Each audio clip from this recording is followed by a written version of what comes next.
ஆட்சியாளர்கள் இடதுசாரி கொள்கை உடையவர்கள், அப்படியான ஒரு கொள்கையிலிருந்து ஊற்றெடுத்தவர்கள்.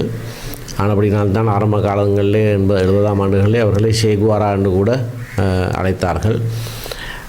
ஆகையினாலே சீனாவோடு அல்லது பொதுவுடைமை தத்துவத்தை வைத்திருக்கிற நாடுகளோடு அவர்கள் தொடர்புகளை வைத்திருப்பது ஒரு புதினமான விடயம் அல்ல. அதே வேளையிலே அண்மித்த நாடாக மிக மிக அண்மித்த நாடாக இருக்கிற இந்தியாவோடு நிச்சயமாக நெருக்கமான தொடர்பு பேணப்பட வேண்டும். ஆகவே ஜனாதிபதி அனுரகுமார திசாநாயக்க முதலிலே இந்தியாவுக்கு சென்று வழமை போல முதல் விஜயமாக இந்தியாவுக்கு சென்று வந்திருக்கிறார். இந்தியாவோடு ஒரு நல்ல உறவை பேணுவதான சமிஞ்சைகள் கொடுக்கப்பட்டிருக்கிறது. ஆனால் அதே வேளையிலே தங்களுடைய பொருளாதார கொள்கையோடு இணங்கி செயற்படுகிறதாக அவர்கள் கருதுகிற சீன அரசாங்கத்தோடும் அவர்கள் தொடர்புகளை பேணுகிறார்கள். ஆகவே இந்த 2 தொடர்பாடல்களையும் என்ன விதமாக வருகிற காலத்திலே அவர்கள் கொண்டு செல்வார்கள் என்று நாங்கள் பொறுத்திருந்து பார்க்க வேண்டும். ஏனென்றால் இந்தியாவும் சீனாவும் நட்பு நாடுகள் அல்ல. அந்த பூகோள உண்மையும் இலங்கை அரசாங்கத்துக்கு தெரியும். ஆகவே நட்பு நாடுகளாக இல்லாத 2 பிராந்திய வல்லரசுகள் என்பதற்கு மேலாக அவர்கள் ஒரு வல்லரசுகளாகவே இப்போது வாழ்ந்திருக்கிறார்கள். அந்த 2 நாடுகளோடும் சமதூரத்திலே இருந்து சமநிலையாக இதனை கொண்டு செல்வது என்பது சவாலுக்குரிய விடயம். ஆகவே அது எப்படியாக செய்ய போகிறார்கள் என்று நாங்கள் பொறுத்திருந்து தான் பார்க்க வேண்டும். அண்மை காலமாக இந்த புதிய அரசியலமைப்பிலே தமிழ் தேசிய கூட்டமைப்பின் பாராளுமன்ற உறுப்பினர், தமிழிசை கட்சியின் பாராளுமன்ற உறுப்பினர் சிவஞான சேகரன், செல்வம் அடைக்கலநாதன் மற்றும் கைந்தகுமார் பொன்னம்பலம் அவர்கள் கூடி பேசி வருகிறார்கள். இது தொடர்பில் நம்மளது கட்சியில் நிலைப்பாடு எதுவும் கொண்டிருக்கிறதா? என்ன வருகிற 18ஆம் தேதி சனிக்கிழமை கட்சியுடைய மத்திய செயற்குழு கூடுகிறது. அதிலே ஒரு விடயமாக இதனையும் நாங்கள் பரிசீலிக்க இருக்கிறோம். மத்திய செயற்குழுவின் முடிவின்படி நாங்கள் செயற்படுவோம்.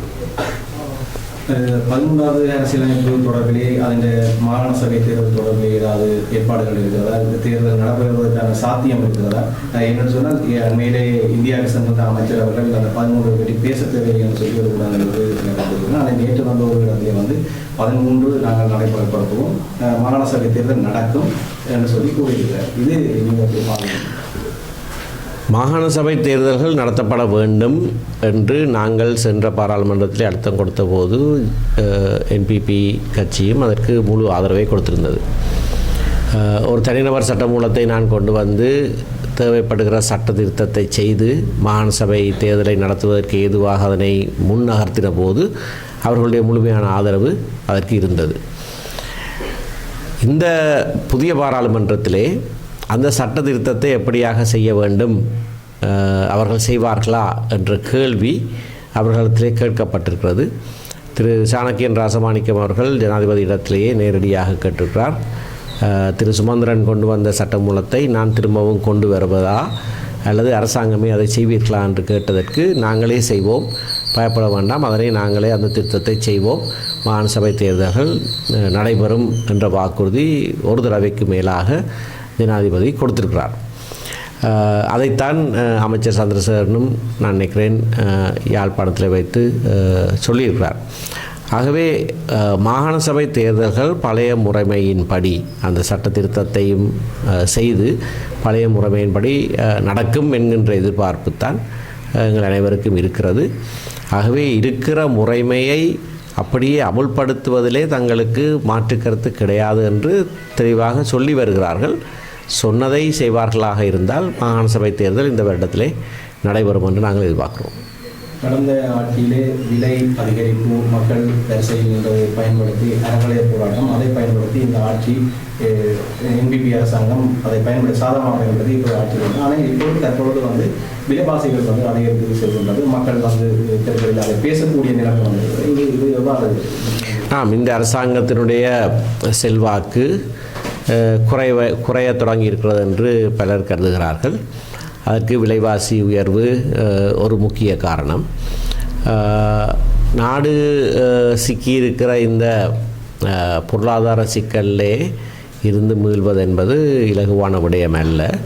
ஆகையினாலே இப்படியான சூழ்நிலையிலே இது இப்படியான சம்பவங்கள் நடைபெறுவது சகஜம். ஆனால் மக்களுடைய வாழ்க்கையை அவர்கள் கொண்டு செல்வதற்கு ஏதுவாக பொருளாதார சூழ்நிலை இல்லாமல் போகுமாக இருந்தால் நிச்சயமாக அது இந்த அரசாங்கத்தை பாதிக்கும். இந்த அரசாங்கம் கொடுத்துக்கிற வாக்குறுதிகளை அவர்கள் நிறைவேற்றாமல் விடுகிறார்கள் என்று தான் மக்களும் கருதுவார்கள். நியாயமாக அந்த கருதுகோளை எடுத்துக்கொள்வார்கள். ஆகையினாலே பொருளாதார நிமிர்வு என்ற விடயத்திலே இந்த அரசாங்கம் சரியான திசையிலே பயணித்து சரியான விதத்திலே வெற்றி அடையாவிட்டால் அரசாங்கத்தினுடைய வீழ்ச்சி தடுக்கப்பட முடியாது.